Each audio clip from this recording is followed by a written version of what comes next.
श्री शिवाय नमस्तुभ्यम। हर हर महादेव। दोस्तों, आप सभी लोग जानते हैं कि 25 दिसंबर 2024 बुधवार को पड़ रही है पौष महीने की दशमी तिथि और इस दिन तुलसी पूजन का त्योहार भी मनाया जाएगा जो बहुत ही खास है।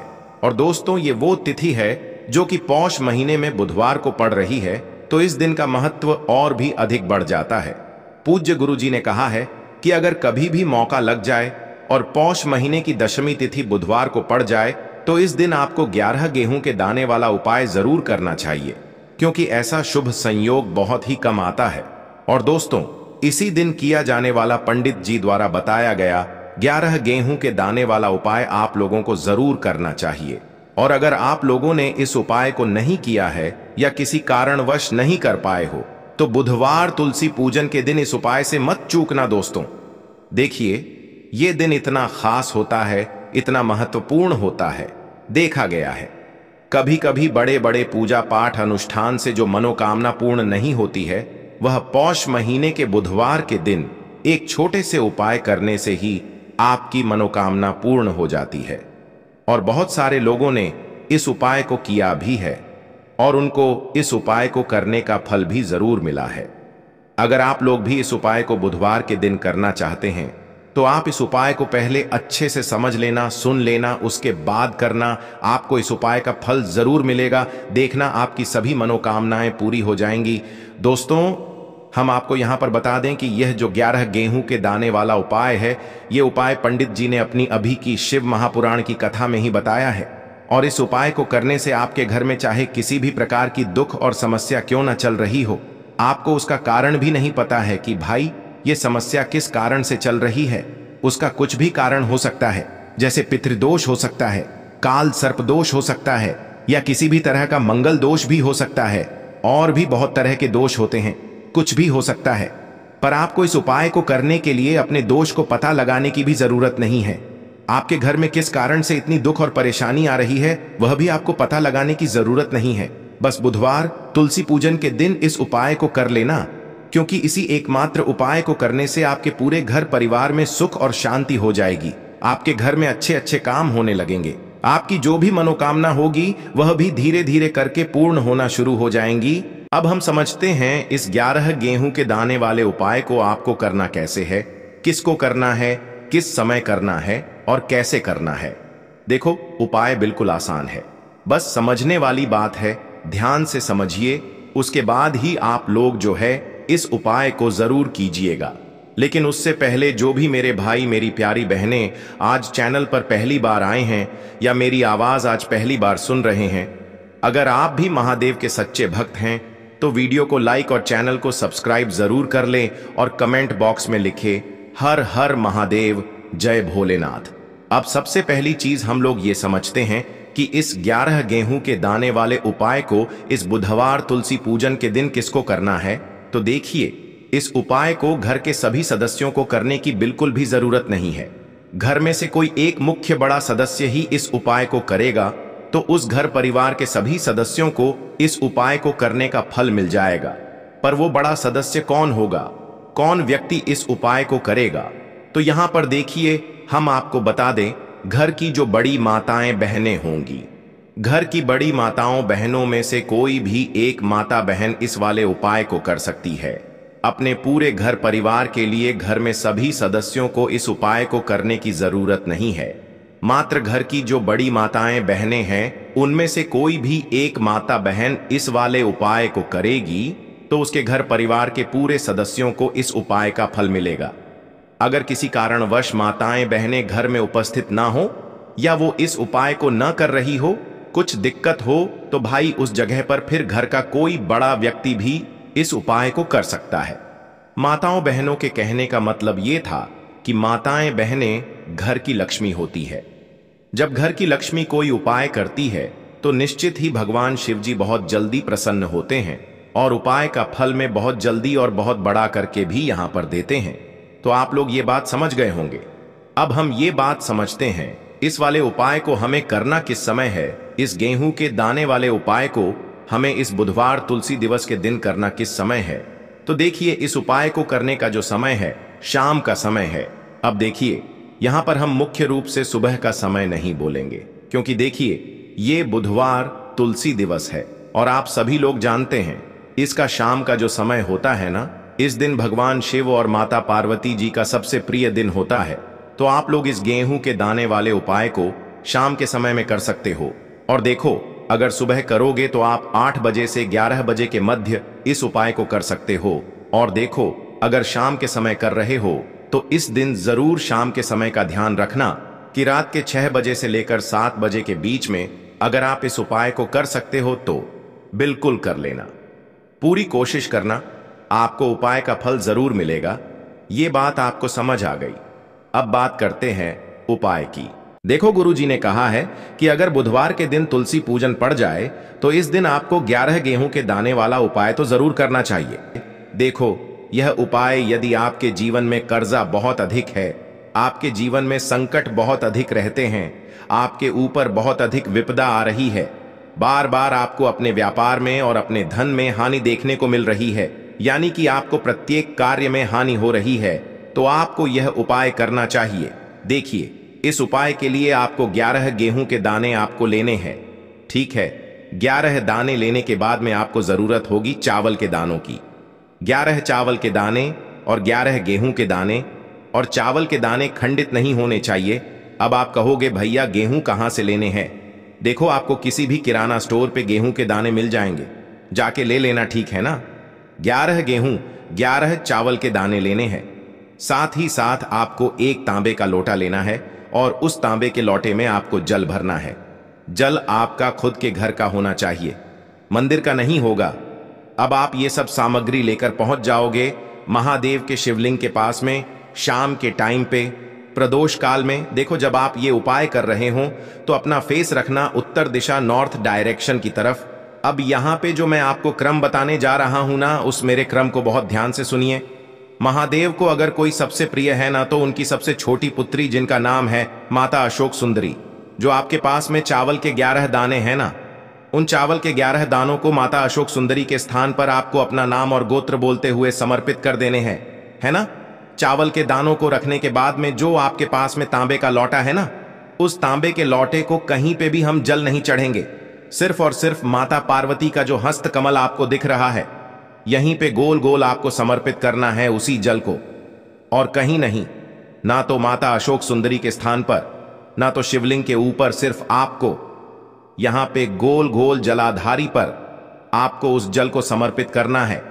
अब आपके पास में बचे हुए हैं 11 गेहूं के दाने और बचे हैं। उन्हीं 11 गेहूं के दाने को आपको अपनी मनोकामना अपने विशेष कहते हुए महादेव के शिवलिंग के ऊपर अगर आप बुधवार के दिन प्रदोष काल में समर्पित कर देते हैं तो आपकी जो भी मनोकामनाएं होंगी, जो भी विश होंगी, महादेव पूरी जरूर करते हैं।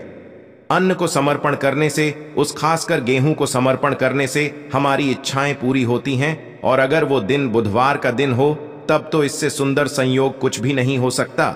आपकी इच्छाओं को पूरा करने के लिए बहुत स्पेशल, बहुत प्यारा सा उपाय आप सभी को जरूर करना है। ध्यान में रखिएगा, यह उपाय प्रदोष काल में करना है। देखो, गुरुजी ने कहा है भगवान शिव के शिवलिंग पर 33 कोटि देवी देवताओं का वास होता है। अगर हम शिवलिंग के सामने कुछ भी उपाय करते हैं तो हमारे सभी देवी देवता हमसे खुश हो जाते हैं। यह उपाय आपको अवश्य करना है। देखो, सुबह के टाइम नहीं कर सकते, ठीक है। अब बात करते हैं अगले उपाय की है।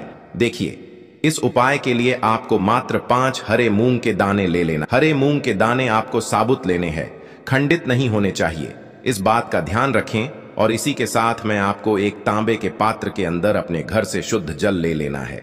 अब दोस्तों, इन सभी सामग्रियों को लेकर के आपको सीधे पहुंच जाना है भगवान शिव के मंदिर में। देखिए, इस उपाय को भी आप सुबह भी कर सकते हैं और शाम के समय में भी कर सकते हैं।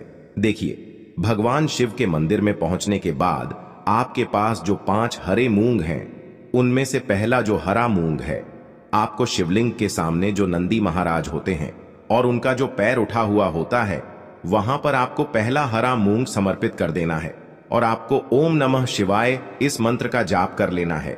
फिर आपको दूसरा हरा मूंग लेना है और शिवलिंग पर जो श्री गणेश जी वाला स्थान होता है वहां पर आपको यह दूसरा हरा मूंग समर्पित कर देना है। यानी कि शिवलिंग के सीधे तरफ आपको यह दूसरा हरा मूंग समर्पित करना है और फिर आपको ओम नमः शिवाय या फिर श्री गणेशाय नमः इस मंत्र का जाप कर लेना है। तीसरा हरा मूंग का दान आपको भगवान शिव की सबसे प्रिय पुत्री माता अशोक सुंदरी वाले स्थान पर समर्पित करना होगा। शिवलिंग की जो जलाधारी होती है, जहां से जल बह करके आता है, उसी जलाधारी के बीच में जो कहीं कहीं उठी हुई लाइन होती है सांप की आकृति के रूप में, वहीं पर आपको तीसरा हरा मूंग समर्पित करना है और फिर आपको ओम नमः शिवाय इस मंत्र का जाप कर लेना है। अब दोस्तों, चौथा जो हरा मूंग है उसे आपको भगवान कार्तिकेय जी का जो स्थान होता है शिवलिंग पर, वहां पर आपको ये चौथा हरा मूंग का दाना समर्पित कर देना है और आपको ओम नमः शिवाय इस मंत्र का जाप कर लेना है।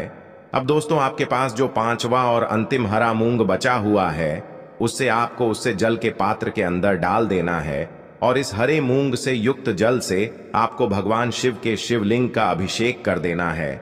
जल आपको बिल्कुल धीरे धीरे समर्पित करते जाना है और लगातार आपको शिव महापुराण के मूल मंत्र श्री शिवाय नमस्तुभ्यम इस मंत्र का जाप करते रहना है।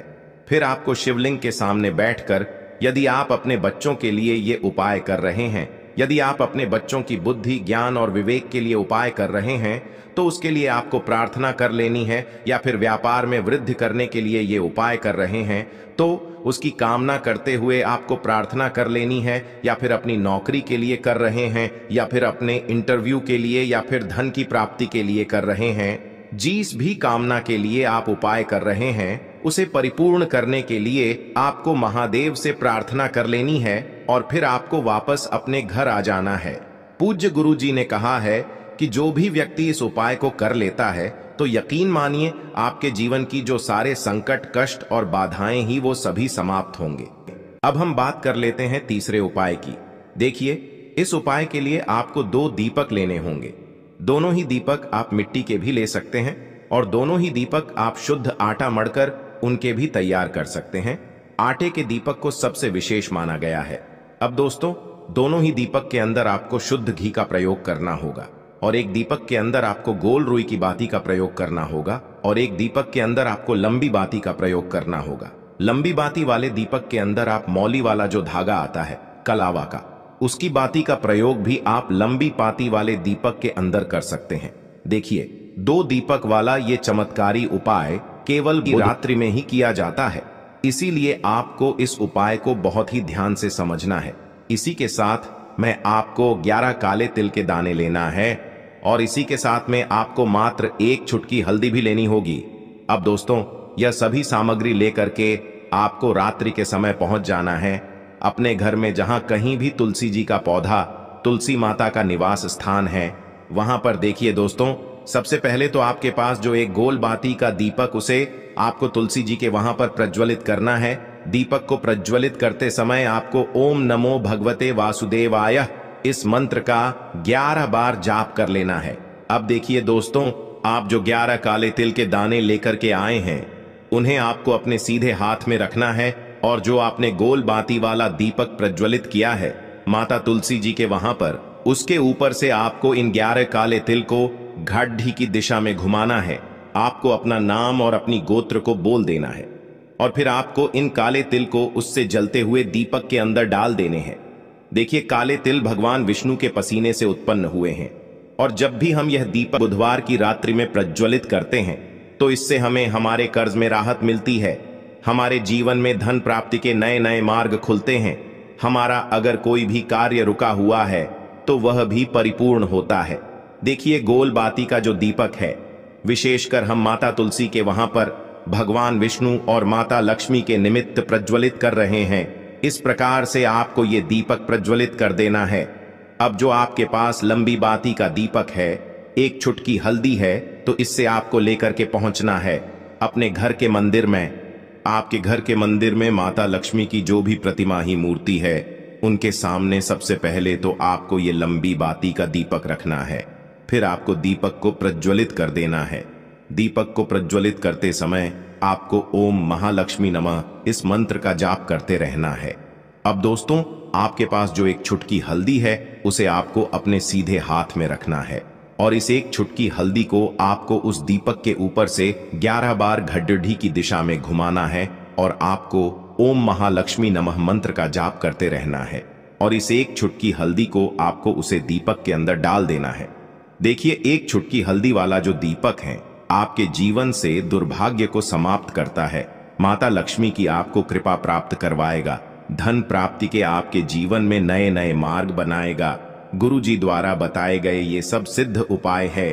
दोस्तों, इस वीडियो में हमने आपको गुरुजी द्वारा बताए गए 3 से 4 बहुत ही चमत्कारी उपाय बताए हैं जो आपको करने हैं। उपाय से लेकर कुछ भी पूछना है तो कमेंट बॉक्स में पूछ सकते हैं।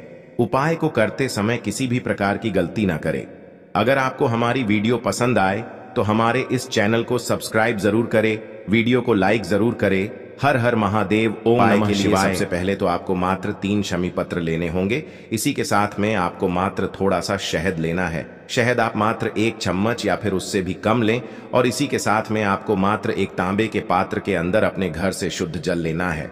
अब दोस्तों, मात्र इन तीनों सामग्रियों को लेकर के सीधे आपको पहुंच जाना होगा भगवान शिव के मंदिर में। देखिए, गुरुजी ने बताया है ये वाला उपाय आप सुबह भी कर सकते हैं और शाम के समय में भी कर सकते हैं। जब भी आपके पास समय हो तब आप इस उपाय को कर सकते हैं। देखिए, सबसे पहले तो आप जो एक जल का पात्र लेकर के गए हैं उससे आपको धीरे धीरे शिवलिंग पर समर्पित कर देना है और लगातार आपको शिव महापुराण के मूल मंत्र श्री शिवाय नमस्तुभ्यम इस मंत्र का जाप करते रहना है। अब दोस्तों, आपके पास जो शमी पत्र है, 3 शमी पत्र है, तीनों को आपको उस शहद के अंदर अच्छे से डुबो देना है। यानी कि तीनों शमी पत्र पर आप चारों तरफ अच्छे से शहद का लेपन कर देना है। अब दोस्तों, इन शमी पत्रों से आपको भगवान शिव के शिवलिंग का श्रृंगार करना है।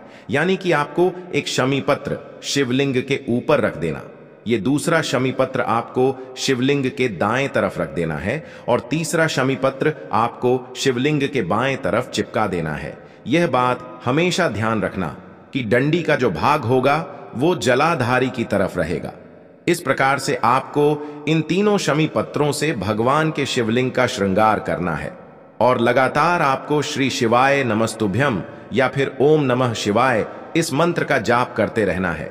उसके बाद में फिर आप जिस भी मनोकामना के लिए उपाय कर रहे हैं, चाहे आप धन की प्राप्ति के लिए ये उपाय कर रहे हैं तो उससे आपको महादेव से परिपूर्ण करने के लिए प्रार्थना कर लेनी है, या फिर यदि आप व्यापार के लिए कर रहे हैं, अपनी नौकरी के लिए इस उपाय को कर रहे हैं, या फिर अपने संकटों को समाप्त करने के लिए यह उपाय कर रहे हैं, तो जो भी आपकी मनोकामना है उससे महादेव से परिपूर्ण करने के लिए आपको बोल देना है और फिर आपको वापस अपने घर आ जाना है।